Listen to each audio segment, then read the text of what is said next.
Hello, dear friends. Myself is Sushil Kumar Farate from Parle Tilak Vidyalaya, Vile Parle, Mumbai. As you know that we have been discussing about the subject of English for SSC. Previously, we have seen the question paper pattern in detail. Now, let's go for the first question, that is of language study. Section 1, language study. भाषेवर आधारित हा प्रश्न आहे. Question 1 will be of 10 marks. Question 1A, 8 marks. Question 1B for 2 marks. 10 मार्कांचा प्रश्न आहे. Let's see in detail regarding this question. या प्रश्नाच्या बाबतीत आता आपण व्यवस्थित सविस्तर पाहूया. By taking the examples step by step. Please understand the pattern of question 1. You have to solve any 4 activities out of 6. आता तुम्हाला ज्ञात झालंच असेल की 6 ऍक्टिव्हिटीज देतील क्वेश्चन 1A मध्ये. त्यातील 4 ऍक्टिव्हिटीज आपल्याला सॉल्व्ह करायच्या आहेत. त्याला 8 मार्क्स असणार आहेत. The first question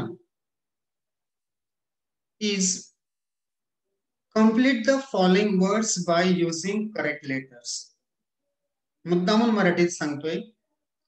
दिलेले शब्द जे असतील 4, त्या शब्दांमध्ये एखादा लेटर किंवा एखाद्या वेळेस 2 लेटर्स असतील, अल्फाबेट असतील, ते मिसिंग असतील. तिथे योग्य अल्फाबेट घालून किंवा लेटर घालून तो शब्द, तो वर्ड मीनिंगफुल आपल्याला करायचंय, पूर्ण करायचं आहे. आपण दिलेला शब्द आणि त्याचं एक्सपेक्टेड आन्सर, अपेक्षित उत्तरे पाहणार आहोत. पहिला शब्द दिलाय SPE-CH. The correct answer is speech. तिथं एक लेटर भरायचं आपल्याला, अल्फाबेट भरायचा तो येतो E, म्हणजे आपला शब्द तयार होतो SPEECH. त्याचा अर्थ पूर्ण व्हायला पाहिजे, म्हणजे भाषण. दुसरा शब्द दिलाय REACH, म्हणजे झाला REACH, रीच, पोहोचला या अर्थाने होणार आहे. दुसरा शब्द BRI-E. असं होऊ शकतं की एखादा अल्फाबेट तुम्ही जो भरला तो तुम्हाला करेक्ट वाटत असेल, तर तुमच्या मित्राला तो वेगळा आठवत असेल. Now let's see the example of this. Here the answer can be BRIDE, bride. Bride म्हणजे नवरी किंवा वधू. त्याचबरोबर एखाद्याची थिंकिंग जर अशी असेल BRIBE, ब्राइड म्हणजे लाच, पैसे देणे, असे असू शकतं. त्यामुळं दुसऱ्याने काय लिहिलं हे कधीच पाहू नका. तुमचं उत्तर तुम्हाला अपेक्षित वाटतंय आणि ते पूर्ण अर्थपूर्ण आहे, पुरेसं झालं आपल्याकडे. दुसरा शब्द आहे चौथा दिलेला MOILE. सगळ्यांना माहिती परिचयाचा शब्द येतो MOBILE. मोबाईल हा शब्द तयार झालाय. मला असं वाटतं की ह्या 4 शब्दांच्या बाबतीत तुम्हाला नक्कीच अडचण येणार नाही आणि हा प्रश्न खूप सोपा आहे. आपली शब्द संपत्ती फक्त वाढवा. दुसरा प्रकार दिलेला आहे put the following words in an alphabetical order. पुढील शब्द वर्णमाला क्रमानुसार लावायचे किंवा डिक्शनरी ऑर्डर नुसार लावायचे. We all know dictionary order is arranged by alphabets of A to Z. बरेच विद्यार्थी त्याला सर ABCD नुसार लावायचे का? हो, तोच प्रकार आहे. प्रत्येक ऍक्टिव्हिटी 2-2 मार्कांची, हे लक्षात घ्या. पहिला ग्रुप दिलाय त्याने इमेन्स, पेपर, ऍक्सेस आणि बॉझम, असे 4 शब्द दिलेले आहेत. तर पहिला शब्द आपला येतोय अल्फाबेटिकली ऍक्सेस, दुसरा येतोय बॉझम, तिसरा शब्द वर्णमाला क्रमानुसार येतो इमेन्स, आणि शेवटचा शब्द म्हणजे चौथा तो येतोय पेपर. याला मिळेल तुम्हाला 1 मार्क. दुसरी अल्फाबेटिकल रोज तुम्हाला दिलेले आहेत. तुमचं पहिल्यांदा लक्षात आलं असेल की पहिला जो प्रकार आहे ते वेगवेगळे अल्फाबेटिकने सुरू झालेले आहेत आणि दुसरा जो प्रकार आहे starting with the same alphabet, त्याच लेटरने किंवा त्याच अल्फाबेटने सुरू झालेले शब्द दिले. ते आहेत कडल, केअरिंग, क्लॅरिटी आणि cradle. Go through the dictionary order. Dictionary order नुसार गेल्यावर तुम्हाला सहज दिसेल केअरिंग पहिल्यांदा येईल एबीसीडी नुसार. नंतर प्रत्येक शब्द सी ने सुरू झालाय, पण सी नंतर आर पहिल्यांदा येत नाही, यू येत नाही, त्यानंतर येतो एल. दॅट्स वाय क्लॅरिटी हा पहिल्यांदा येणार आहे. आता सी नंतर 2 शब्द आपल्या समोर पुढे झालेत अल्फाबेट, एक आहे आर आणि यू. एबीसीडी पटकन मनात घेतली तुम्हाला ओपी किंवा एसटी यू, आर अगोदर येणार आहे म्हणजे इथं केअरिंग, नंतर शब्द येतो आपला क्लॅरिटी, नंतर येतोय क्रॅडल आणि नंतर येतोय कडल. अल्फाबेटिकली लावायला आपल्याला काही हरकत नाही, त्या पद्धतीने ते येणार आहे. प्रश्न पहिल्यातला ए मधील तिसरा, पंक्च्युएट द फॉलोइंग सेंटेन्सेस. वाक्य शुद्ध करून लिहा, म्हणजेच विराम चिन्ह, capital, exclamatory mark, inverted comma, ज्या प्रकारचं वाक्य आहे त्यानुसार आपला एक्सक्लेमेटरी मार्क वाटत असेल, उद्गारार्थी वाक्य असेल तर त्यामध्ये उद्गारार्थी चिन्ह पाहिजे. तुम्हाला प्रश्न वाटत असेल, इंटरोगेशन वाटत असेल तर त्यामध्ये क्वेश्चन मार्क द्या, अवतरण चिन्ह द्या. प्रॉपर नाउन असेल, बिगिनिंग असेल, त्यानुसार तुम्हाला कॅपिटल लेटर्स द्या. वाक्य संपल्यानंतर न चुकता आपल्याला फुल स्टॉप द्यायचा आहे. हे सोप्या सोप्या गोष्टी आहेत. बरेच विद्यार्थी वाक्य लिहून टाकतात आणि क्वेश्चन मार्क किंवा फुल स्टॉप द्यायला विसरतात. असं करू नका. आणि हे वाक्य आपल्या पुस्तकातील असणार आहे. सो प्रश्न पहिला तुमचा असं दिलेला आहे, so what we will walk said Meena. आपल्याला माहिती आहे सुधा मूर्तींचा धडा आपल्याला दिलेला आहे, त्या धड्यातील हे वाक्य आहे. मीना बोलली, so what we will walk said Meena. पहिल्यांदा सुरुवात करताना सुरुवातीचं वाक्य आहे तो सो कॅपिटल असणार आहे. सो व्हॉट क्वेश्चन मार्क किंवा exclamatory mark. We will, so what exclamatory mark, we will, we नंतर अपॉस्ट्रोफी एस देऊन डबल एल तो असणार आहे. We will walk. हे 4 शब्द इन्व्हर्टेड कॉमात असणार आहे, अवतरण चिन्हात असणार आहे. कॉमा देऊन सेड मीना, मीनाचा एम कॅपिटल आणि नंतर फुल स्टॉप. दुसरं वाक्य, so what does it matter his wife replied. वाक्य तसेच आहेत. आता योगायोगाने हा धडा या वर्षी आपल्याला गाळलेला आहे. भोली नावाच्या धड्यातील हे वाक्य दिलेलं आहे. दुसरं वाक्य तुम्ही असं लिहायचंय, so what. So what does it matter? It is a question. Please remember my tone. So what does it matter? मग या बाबतीत काय घडतंय, काय झालंय त्या बाबतीत? प्रश्नचिन्ह द्या तिथे. सो नंतर सो कॅपिटल, सोचा एस कॅपिटल काढा, अवतरण चिन्ह सुरुवात करायला करा. व्हॉट डज इट मॅटर नंतर क्वेश्चन मार्क द्या, अवतरण चिन्ह पूर्ण करा, इन्व्हर्टेड कॉमा पूर्ण करा, कॉमा द्या, हिज वाईफ रिप्लाइड आणि नंतर फुल स्टॉप द्या.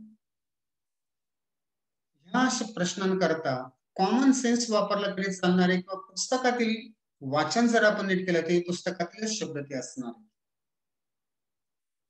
प्रश्न चौथा सॉरी ऍक्टिव्हिटी 4.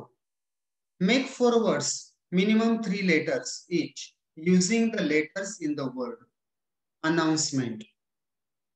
बरेच विद्यार्थी याला साधा प्रश्न असं गृहीत धरतात, सर या शब्दातून छोटे छोटे शब्द तयार करायचे का? हो. आणि त्याच वेळेस तुम्हाला अल्फाबेट्स जे वर्ड्स दिले छोटे छोटे अल्फाबेट ते तुम्हाला एक्सचेंज करता येणार, मागे पुढे पण करता येणार, सलग पण करता येणार आहे. इथं माझ्या समोर शब्द आहेत अनाउन्समेंट. पहिला शब्द मी घेतला अनाउन्स, दुसरा शब्द मी घेतला सिमेंट, तिसरा शब्द माझ्याकडे तयार होतोय नाउन, NOUN. स्पेलिंग पहा, सिमेंटचं स्पेलिंग आपल्याला माहिती आहे, अनाउन्सचं स्पेलिंग माहिती आहे. नंतर त्याचबरोबर आपला तयार होतोय अँड, TENT, तो पण शब्द तयार झाला. नंतर उलट शब्दाने पहा, TEN तयार होतोय, 10. नंतर 10 जर तयार झाला आपला तर TEA, टी, चहा, असे खूप शब्द तयार होतील. ईट, एट असे पण शब्द तयार होतील. आणि आपल्याला कमीत कमी 4 शब्द तयार करायचे. खूप सोपा प्रकार आहे. 5वा प्रकार त्यातला, write the related words as shown in the example. Now my dear friends, please see that the main word given in the center and the other word given, what is the quality of that word, what is the word describing, तो शब्द नेमका काय आहे, describing वर आहे, तो adjective आहे, तो ऍडव्हर्ब आहे की नाउन आहे, हे एकदा तुमच्या लक्षात आलं पाहिजे. म्हणजे आपण जो म्हणतो त्याला पार्ट्स ऑफ स्पीच, शब्दांची जात, त्यापैकी तो कोणत्या प्रकारचा आहे. आता युजफुल हे ऍडजेक्टिव्ह आहे. ट्री दिलेलं येतं, ट्री कसं असतं ते युजफुल असतं. मग झाडाचं वर्णन करायचं आहे, डिस्क्राईब द ट्री. झाडाचं वर्णन आपण कसं कसं करू शकतो. Green tree, adjective, as we know all colors are adjective. Green, shady, shade म्हणजे सावली, we know that झाड सावली देतं. shady tree, green tree म्हणजे here I say green, shady, tall, dry, evergreen असे शब्द तुमचे adjective झाले. मग स्मॉल असेल, टॉल असेल, ग्रीन असेल, शेडी असेल, ड्राय असेल, हे तुमच्या झाडाचे वर्णन झाले. ऍडजेक्टिव्ह आहेत, त्यानुसार तुम्हाला तो प्रश्न तयार करायचा आहे. याला देखील 2 मार्क असणार आहेत. कम्प्लीट द वर्ड चेन, यामध्ये तुम्हाला जो 6वी ऍक्टिव्हिटी आहे, कम्प्लीट द वर्ड चेन, यामध्ये तुम्हाला नाउन्सची वर्ड चेन असेल, ऍडजेक्टिव्हची असेल, ऍडव्हर्बची असेल, ते दिलेले असेल. So here is the word chain of adjectives. We have to use 4 new adjectives beginning with the last letter of the previous word. जसं आपण शब्दांच्या भेंड्या खेळतो, त्या शब्दांचा जो शेवट होतो त्या शब्दानेच इथं अल्फाबेट असणार आहे, त्या अल्फाबेटने पुढील शब्द तयार करायचा आहे. इथं सुपर्ब हा शब्द तयार दिला आहे त्यांनी, गिवन वर्ड इज सुपर्ब. इथं मी तयार केला शब्द पहा, विचार करा. सुपर्ब, बी, बी वरून मी घेतला बोल्ड, BOLD, बोल्ड झाला. शेवटचा शब्द, शेवटचा अल्फाबेट आला डी, मग बोल्ड म्हणजे धाडसी किंवा धीट. डी वरून मी घेतला डेंजरस, DANGEROUS. शेवटचा अल्फाबेट झाला एस. एस वरून पुढचा शब्द तयार करायचा आहे तुम्हाला, तो विशेषणच हवाय. मी एस वरून घेतला सिरियस, योगायोगाने तो आला पुन्हा SECIROUS, सिरियस. पुन्हा एस आला, काही हरकत नाही. मात्र पुढचा शब्द माझा एस वरूनच सुरू झाला पाहिजे, तो मी घेतला स्मॉल, SMALL. अशा रीतीने माझे 4 ऍडजेक्टिव्ह चेन मी पूर्ण केली. फक्त परीक्षेमध्ये ऍडजेक्टिव्ह आहेत, नाउन आहेत, व्हर्ब आहेत, ते नीट पाहून ती वर्ड चेन त्या शब्दाने पूर्ण करायची आहे. इथे तुमचा प्रश्न पहिला बी, प्रश्न पहिला ए संपतोय. प्रश्न पहिला ए 6 पैकी 4च ऍक्टिव्हिटी करायचे. आणि if you have the time my dear friends, it would be my suggestion to just go for all the activities. Suppose you commit mistake in some activity, the marks will be not deducted because other supporting activities will help you. जर तुम्हाला भरकन वेळ मिळत असेल तर सगळ्या activity solve करा. लक by chance किंवा दुर्दैवाने एखादी ऍक्टिव्हिटी चुकली तर इतर आपल्याकडे स्टँड बाय दुसरी ऍक्टिव्हिटी राहते, मग त्यामुळे मार्क आपले गमावत नाहीत आपण. प्रश्न पहिल्यातला बी आपण पाहतो, डू ॲज डायरेक्टेड हा प्रकार आहे. यामध्ये पहिला प्रकार दिलेला आहे त्यांनी, अटेम्प्ट एनीवन, 2 पैकी 1 पर्याय तुम्हाला करायचा आहे. Make a meaningful sentence by using the phrase to look after. The most important thing is that दिलेली फ्रेज जी आहे, वाक्यप्रचार आहे, त्याचा मराठीत अर्थ आपल्याला हवा आहे. टू लुक आफ्टर याचा अर्थ ती काळजी घेणे, एखाद्या गोष्टीची काळजी घेणे. मला माहिती आहे, my parents look after me. किंवा the teachers look after the students in the school. आई बाबा माझी काळजी घेतात. किंवा every parent looks after the child. आई बाबा आपल्या मुलांची काळजी घेतात. हे वाक्य आपल्याला तयार होऊ शकते. Because we have the varieties of sentences. आपण असे खूप प्रश्न तयार करू शकतो.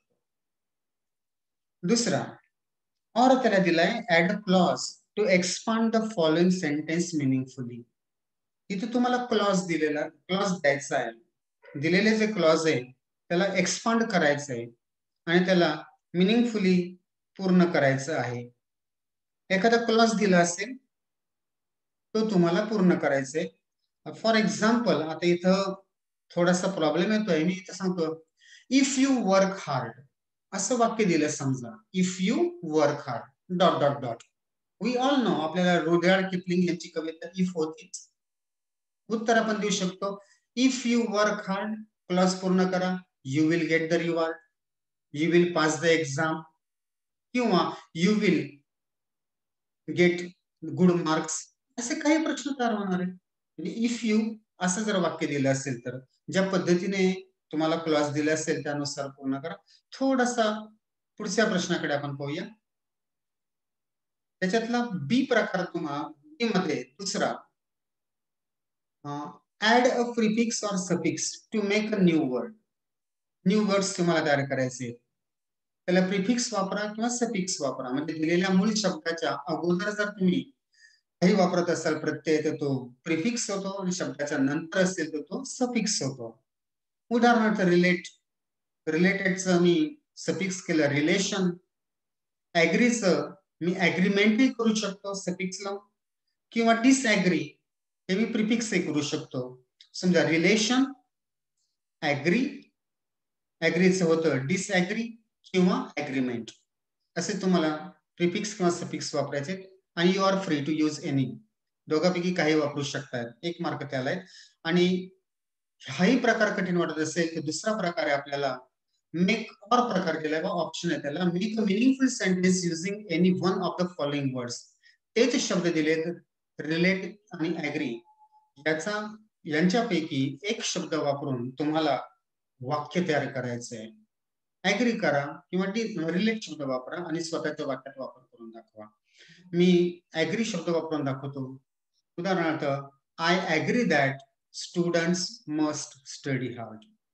ऍग्री शब्द वापरला आणि ह्या पद्धतीने तुम्हाला जी वाक्य सोपं वाटेल, छान वाटेल, but grammatically correct. Subject verb object नुसार जा. सगळ्यांना आपल्याला माहिती आहे की इंग्लिशचं main structure is based on subject plus verb plus object. That is कर्ता अधिक क्रियापद अधिक कर्म. या पद्धतीने तुम्ही छोटे छोटे वाक्य तयार करा. Not necessary that you should make the bulky big sentences. मोठे वाक्य पाहिजे, बोजड वाक्य पाहिजे असं काही नाहीये. छोटे छोटे वाक्य तयार करा. But it should be meaningful. ते अर्थपूर्ण असलं पाहिजे. एवढंच फक्त लक्षात घ्या. असा तुमचा हा पहिला प्रश्न 10 मार्कांचा होतो. स्कोरिंग आहे, भरकन होतो आणि तो तुम्हाला साधारणपणे अगोदर आपण प्रश्नपत्रिकेच्या स्वरूपात पाहिलेला आहे. साधारणपणे हा प्रश्न तुम्हाला 15 मिनिटात सॉल्व्ह करायचा आहे. अजून एक आपण भरकन माहिती करता दुसरी एक स्लाइड तुमच्या समोर आहे. प्रश्न पहिल्याचाच दिलेला आहे. त्यामध्ये दिलेलं आहे पहा. आता उत्तर मी सांगत नाही, तुम्ही फाइंड आउट करायचा प्रयत्न करा पटकन. Complete the words by using the correct letters.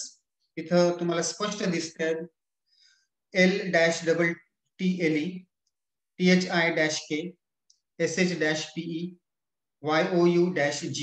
शब्द भराभर आपण टाकू शकतो. त्यामध्ये लिटिल, थिंक, शेप आणि यंग असे शब्द येऊ शकतात. इथं स्लाइडवर तुम्हाला पहिल्यानंतर तिसरा दिसतोय, परंतु आपले एक लक्षात घ्या इथं आपल्याला 6 ऍक्टिव्हिटी दिलेल्या आहेत. त्या 6 पैकी जरा थोडासा प्रश्नांचा क्रम चुकलेला आहे. 6 पैकी आपल्याला 4च ऍक्टिव्हिटी करायच्या आहेत. स्लाइडवर स्पष्ट दिसतंय सॉल्व एनी 4 आणि 8 मार्क्स त्याला असणार आहेत. Put the following words in alphabetical order. Alphabetical order कशी सॉल्व करायची आपण पाहिलेच आहे अगोदर. प्रत्येक उपप्रश्नाला 1-1 मार्क असणार आहे. Punctuate the following. वाक्य शुद्धीकरण लिहा. पुन्हा तोच प्रकार झालेला आहे. What is the matter asked her husband. आपल्याला सगळ्यांना माहिती आहे हे जे वाक्य आहे हे मागच्या वर्षातील द डायमंड नेकलेस धड्यातील होतं पहा. What is the matter asked her husband. Question mark आहे, व्हॉट कॅपिटल काढा, नंतर मॅटर नंतर क्वेश्चन मार्क आहे, इन्व्हर्टेड कॉमा कंप्लीट करा, डबल इन्व्हर्टेड कॉमा द्या आणि फुल स्टॉप ऑलरेडी त्याने दिलेला आहे. You have chosen a good time to come to be declared.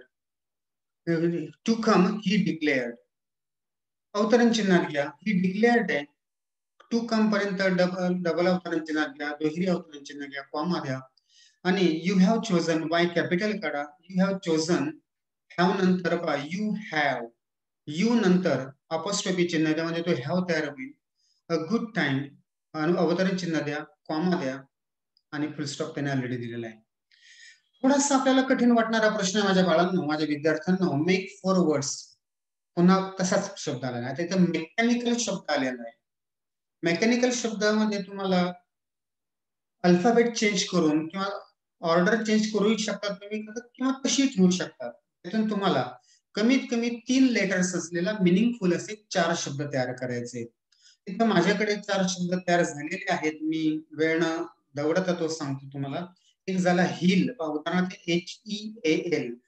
प्रत्येक शब्दाचा अर्थ मला माहित आहे, तसा तुम्हालाही अर्थ तो माहित हवा, ठाऊक हवा. हिल म्हणजे दुरुस्त करणे, बरे करणे. दुसरा तो झालेला आहे पहा LAME. शब्दरचना मागे पुढे करा, अल्फाबेट मागे पुढे करा. लेम, लेम म्हणजे अधू किंवा अपंग. नंतर शब्द तयार होतोय तुमचा नाईस. NI झाला, C आहे आणि E पण आहे त्यामध्ये. नाईस हा शब्द तयार झालाय. आणि शेवटचा शब्द अजून एक तयार करू शकतोय आपण, माईस. MICE, माऊसचं अनेक वचन MICE. You may find more words. याच्यापेक्षा जास्त शब्द तुम्ही शोधू शकता. आणि तुम्हाला असं वाटत असेल एखादा शब्द चुकतोय तर अजून जास्त शब्द तुम्ही करू शकता. Not restricted only 4. आपण रिस्ट्रिक्ट राहू नका. त्यांनी 4 म्हटले म्हणून तुम्ही 4च लिहिले पाहिजे असं काही नाही, परंतु वेळेकडे पण लक्ष द्या. पुढचा प्रश्न दिलाय पहा, write related words as shown in the example. आता रिलेटेड वर्ड्स द्यायचे. मागच्या स्लाइडवर आपण पाहिले तेव्हा ऍडजेक्टिव्ह द्यायचे होते. आता त्याने इथं ऍडजेक्टिव्ह मध्यभागी दिलेले आणि बाजूला नाउन्स दिलेले आहेत. उदाहरणार्थ मेसेज हा नाउन आहे. मग इम्पॉर्टंट काय असू शकतं? इम्पॉर्टंट मेसेज आहे, तसंच इम्पॉर्टंट नोट्स असू शकतात, इम्पॉर्टंट लेटर असू शकतं, हो की नाही? इम्पॉर्टंट डॉक्युमेंट्स असू शकतात, इम्पॉर्टंट फिल्म असू शकते.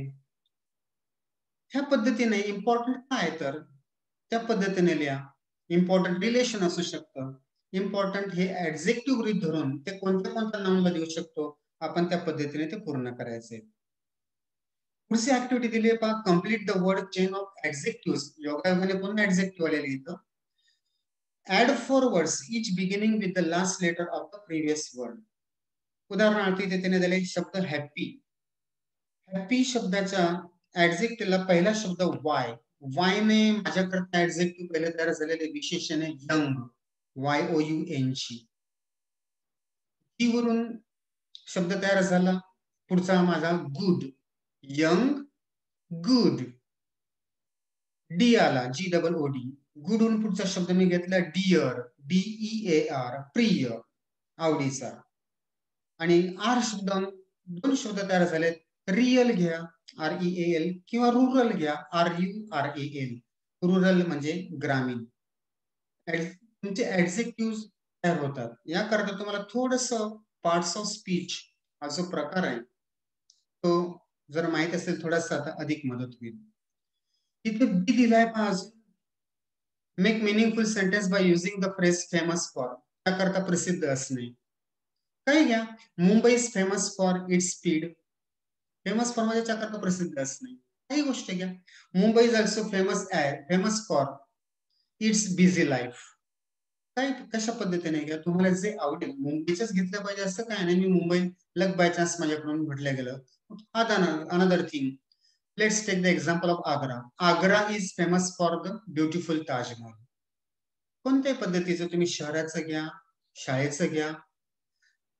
आपल्या शाळेचं नाव मी घेऊन ही फ्रेज पूर्ण करतो. तसं तुम्ही तुमच्या शाळेचं नाव फ्रेज करू शकतो. मी माझ्या शाळेचं नाव घेतो, Parle Tilak is famous for quality education. तुमच्या शाळेचं नाव तुम्ही घेऊन पूर्ण करू शकता. त्या पद्धतीने तुम्ही पूर्ण करा. त्याला ऑर दिलंय पहा, add a subordinate clause to expand the sentence meaningfully. I went to the door. आता तुम्हाला कोणतं वाक्य सोपं वाटतं त्यानुसार तुम्ही जा. फ्रेज वापरणं सोपं जात आहे की वाक्य पूर्ण करायला सोपं जात आहे. I went to the door which was locked. असं मी वाक्य तयार केलं. मी त्या दरवाजापर्यंत गेलो की जे बंद होतं. मी हे वाक्य माझं पूर्ण केलं. तुम्हाला कशा पद्धतीने पूर्ण करायचं ते करा. किंवा I went to the door which was opened by my friend. मी त्या दरवाजापर्यंत पोहोचले किंवा पोहोचलो की जे माझ्या मित्राने किंवा मैत्रिणीने ते उघडले. म्हणजे तो दरवाजा उघडला या अर्थाने. तुम्ही तुमच्या पद्धतीने जी सेन्स पूर्ण आहे त्याकडे पहा. कन्फ्यूज होऊ नका.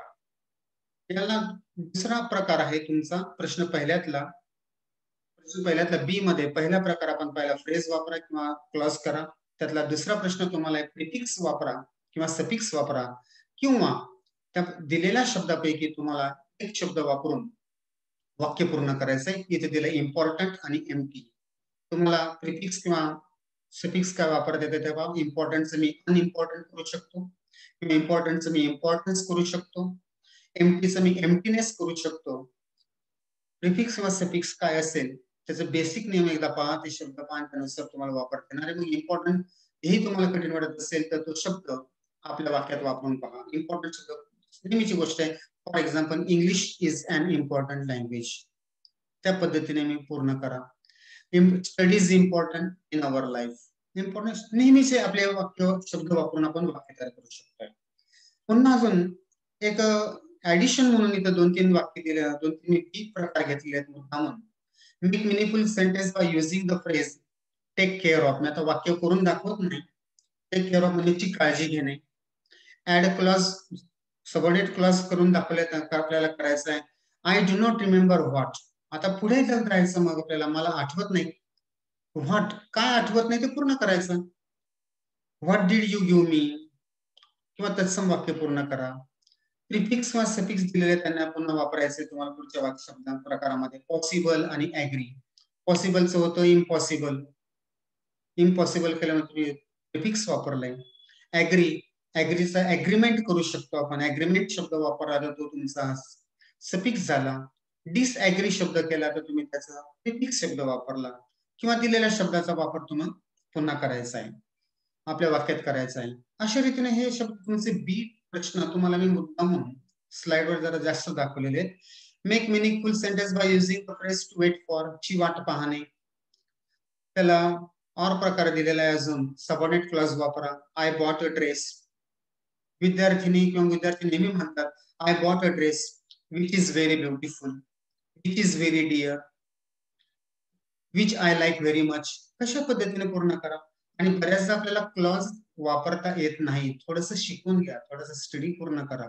एक मेन क्लॉज असणार, एक सबऑर्डिनेट क्लॉज असणार, ते वाक्य पूर्ण होणार आहे.